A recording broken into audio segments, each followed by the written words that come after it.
Good morning. My name is Cheryl Gittens, and I'm the Interim Deputy Vice Chancellor for Diversity and Inclusion and Chief Diversity Officer for UW-Madison.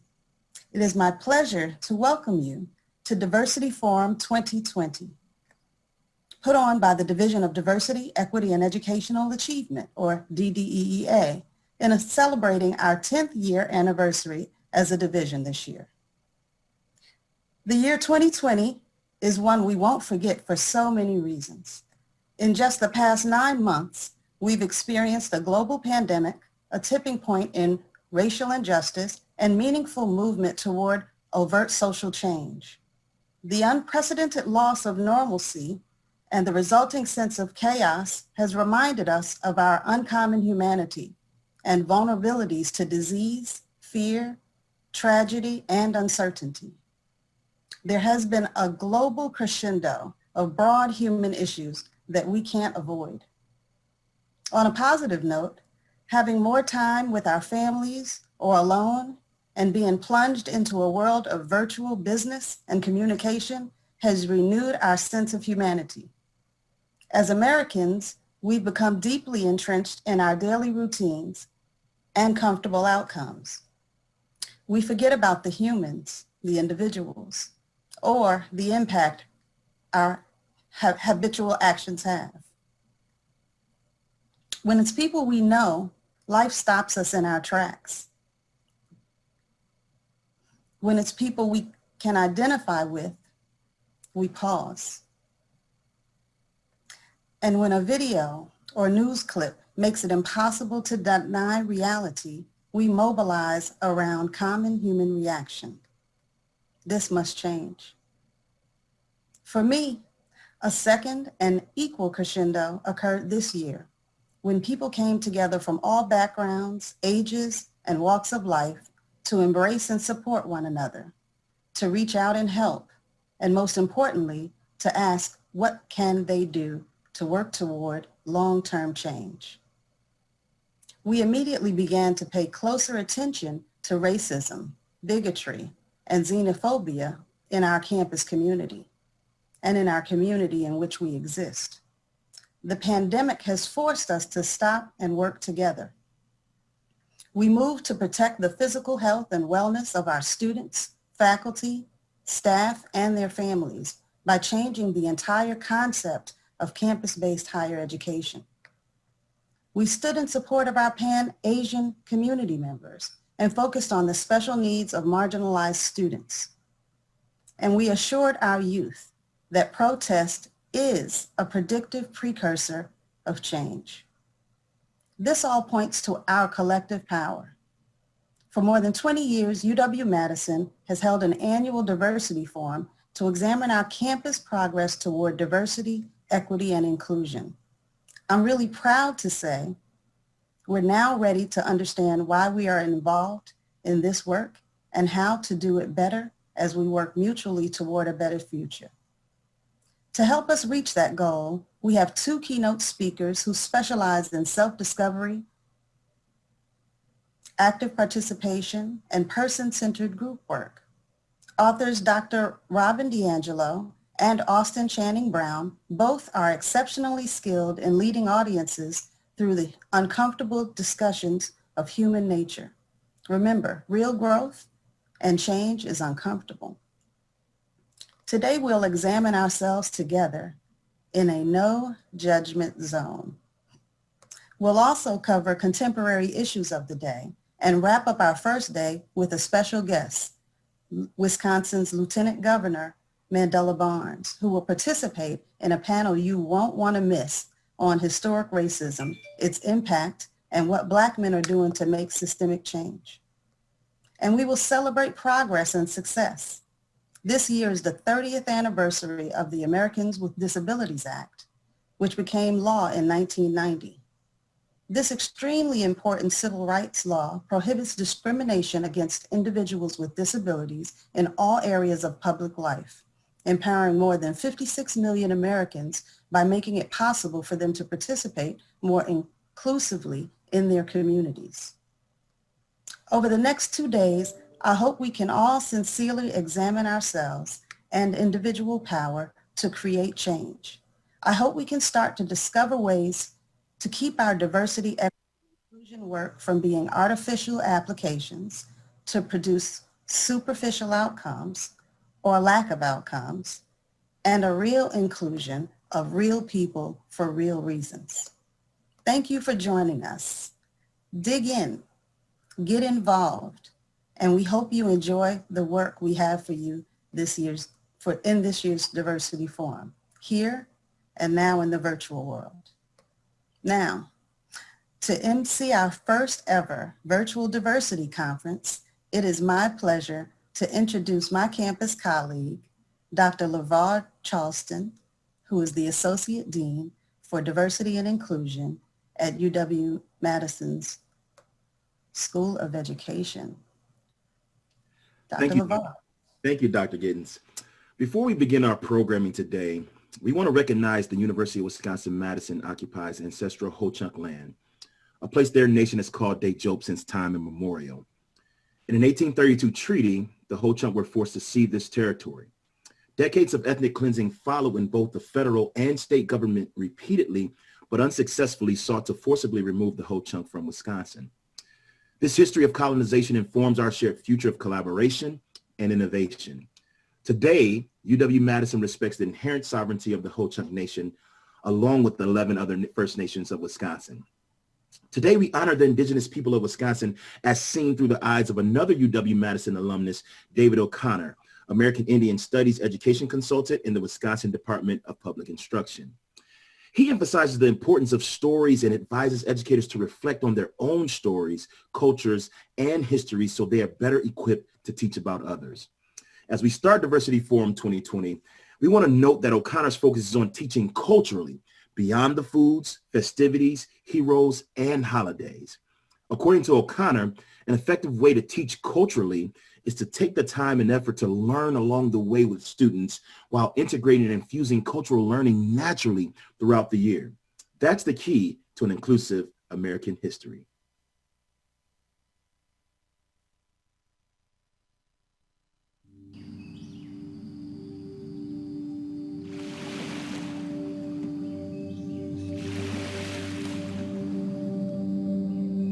You know, a lot of times I think if you can reflect on your own culture, it helps to give you a strong base first, and how you can look at what are some of the similarities between other cultures, as well as look at some of the differences.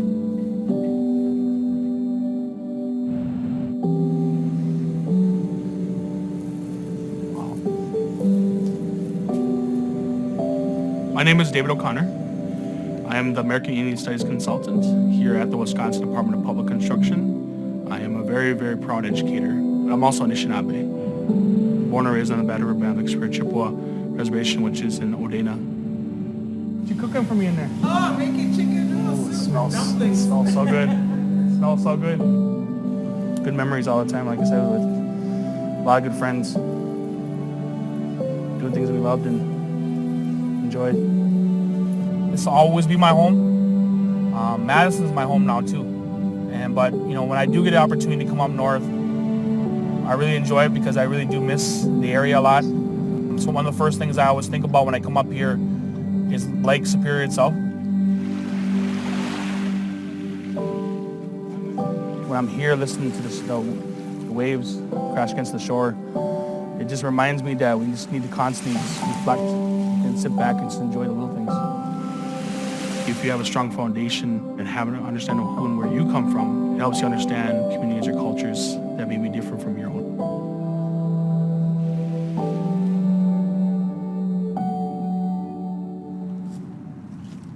It is a challenge. I also think that's it's about beauty. It's a beauty too. It is. It's a challenge, but it's awesome because to me, that's the reality of the world, right? A lot of times we're going to have multiple perspectives. One of the main aspects of my role here at the agency is to talk about the history, culture, and tribal sovereignty of Wisconsin American Indian nations and communities in our state. And so one aspect of that is trying to make sure that people know how to define the word culture before they actually engage in teaching it. Good to see you. Good to see you too. I define culture as relationship or relationships plus meaning. Culture is everywhere. It's all around us. And it makes up multiple aspects of us as individuals. So as a human being, I have multiple cultures, not a culture. I love comics. I'm a DC guy, but for me, it's always been about Superman and Batman.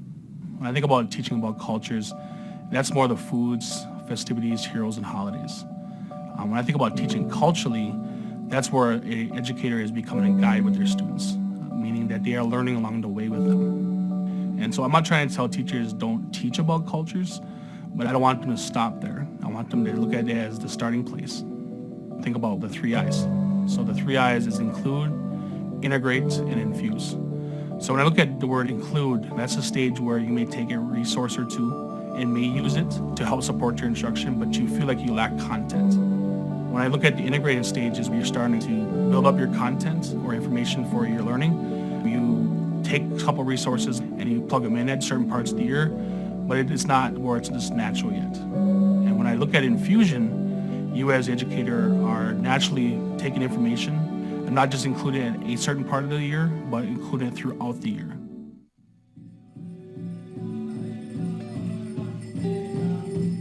When I think of why it's important about teaching about First Nations, I want educators to know we're still here. But even more importantly, we've always been here. And with that being said, we've always shaped Wisconsin, historically, presently, as well as in the future we will. We have a story to tell. I think storytelling is one of the most important things. And I always tell teachers, don't look at it from a lens of telling someone else's story, but telling your story. Tell the story, but why you're interested in this content. Once we have an opportunity to learn about other communities or other peoples across our state, that's how we truly understand what Wisconsin is all about.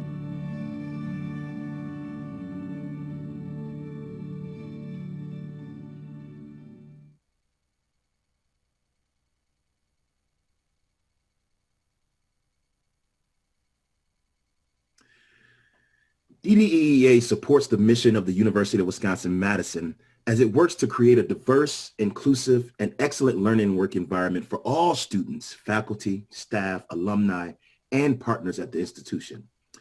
The UW-Madison Diversity Forum is the university's premier all-campus and community platform to discuss, share, and learn about contemporary issues on diversity and inclusion.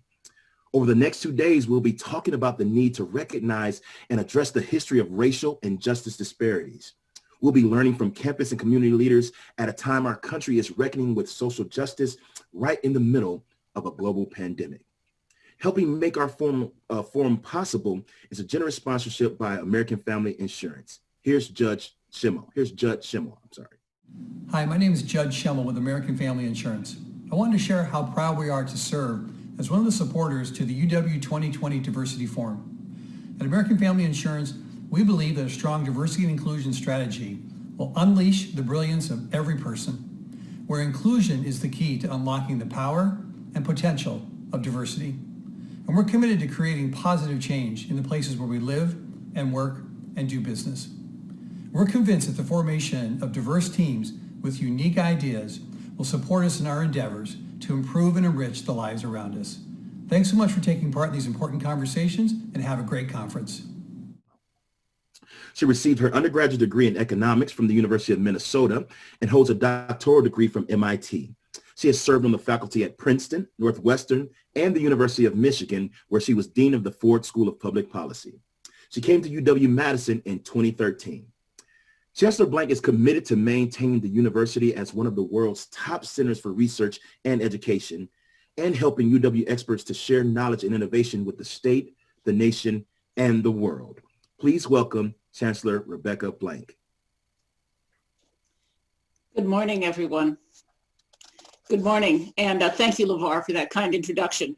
I also want to thank PBS Wisconsin and David O'Connor for helping raise awareness of Wisconsin's Native American history and culture. And of course, I want to thank Dr. Cheryl Gittens for hosting this whole event and helping plan it, and for serving as our interim chief diversity officer right now at this particularly crucial moment. And thanks to all of you for spending time with us both today and tomorrow. For more than 2 decades, the University of Wisconsin and Madison's Diversity Forum has provided an opportunity to recognize and celebrate our progress toward the goal of making UW a place that is more diverse and more inclusive of all people, and also to acknowledge, as one faculty member put it, how far we haven't yet come. This year's discussion is going to be framed around the deep racial disparities that COVID-19 has exposed and the long history of structural racism and injustice in this country that brought millions of people together to demand change this past summer. As a top public university and a place with a long tradition of activism, we can and must be part of addressing these many interconnected problems. That starts with making sure that we have lots of different voices and points of view and life experiences represented on this campus. In August, we officially welcomed 85 new faculty of color. They comprise half of all of the new faculty who arrived on campus this last year. Much of that growth is due to a program called TOP, the Targets of Opportunity program, that we started 2 years ago to provide incentives for departments to hire faculty that they'd like to recruit who are from groups that are not well represented currently in their department and their academic field. In the past 2 years, we've hired 32 new faculty through TOP. 3/4 of them are people of color from underrepresented groups, while most of the remainder are women in science fields. We're also attracting and retaining more students of color than ever before. We just welcomed our most diverse freshman class in history. 13.5% of the students are from underrepresented groups. Here's what that means. 6 years ago, we had just over 600 students from targeted minority groups in the freshman class. Today, we have nearly 1,000. That didn't just happen by accident. It's the result of strategic planning and more scholarships through programs like Bucky's Tuition Promise, which provides tuition-free school to low-income Wisconsin residents, many of whom are people of color. But as you all know, we can't just hire folks. We also have to retain them. And that means making UW a place where they want to be. For students, that means a lot of things, from having access to diverse instructors, mental health advisors, providers and having spaces where underrepresented students can meet together. As the new director of our Multicultural Student Center put it, I want this center to be a space where you can look around and see people who may have similar lived experiences as your own, and you don't have to explain that to anyone. For faculty, the Vice Chancellor for Research and Graduate Education is launching a funding competition to support faculty research that improves our understanding of racial inequities in the United States. And we have a new exceptional service support program that acknowledges the extra work by faculty members, often people of color, who spend time mentoring students beyond what is usually expected. As many as 10 faculty members will receive a course release this year under that program. Making UW a more diverse and a more inclusive place is the right thing to do and the best way to provide a 21st century education to all of our students. But I want to be clear that we don't expect, we don't expect our diverse scholars to lead the UW's initiatives on race. In the past, we've lost some very promising early career faculty by asking too much of them in terms of mentoring and committee service. No movement can be successful when just one group shoulders the burden. This is work that we all must do, and all of us have to take leadership responsibility. This is also not something that we can only do centrally. There are things, such as the TOP program and student recruiting, that we do have to work on centrally. But as you know, all of our schools, colleges, and units have been asked to develop their own diversity plans that recognize and address their unique situations. And it is great to see that work happening across campus. For example, the School of Veterinary Medicine has just hired its first director of diversity, equity, and inclusion. The School of Nursing is building capacity to address Native American health issues with 3 new hires. And the College of Engineering is planning a professional development event for graduate students and postdocs from underrepresented groups who are interested in pursuing a faculty career. But as always, some of the most inspiring work comes from our students. People like Elizabeth Marie Evans, a master's degree student in speech pathology, who's created a whole new course to educate graduate students, faculty, and staff in her department, along with clinicians in the field, about the histories and experiences of underrepresented communities to help encourage culturally appropriate care. This annual Diversity Summit provides a time to recognize some of these accomplishments as we assess where we are and where we're going. And we're challenged, I hope, in these 2 days to think in new ways about our work on equity and racial justice. I hope that our keynote speaker this morning will challenge you to think in new ways about how we can build a better and more inclusive campus. Robin DiAngelo is the author of White Fragility, Why It's So Hard for White People to Talk About Racism, which spent 85 weeks on the New York Times bestseller list and is being translated into 5 different languages. She's also on the faculty at the University of Washington, where her research focuses on whiteness studies and critical discourse analysis. Dr. DiAngelo coined the term white fragility, which she defines as a state in which even a minimal amount of racial stress becomes intolerable, triggering a range of defenses. She argues that white people can gain a great deal of insight by reflecting on what it means to be white, to think of white as a race, and how they benefit from racist systems and structures. That's the jumping off point to creating change. The executive committee here at UW, the vice chancellors and myself, read and discussed Dr. DiAngelo's book this last summer and spent some time in a really interesting conversation. I hope that all of you today, after you listen to Dr. DiAngelo, will leave with some new ideas, new connections, and a new sense for some of the roles that you can play at this university in this important work. Please join me in a long distance, but a very warm welcome and a thank you to Dr. Robin DiAngelo.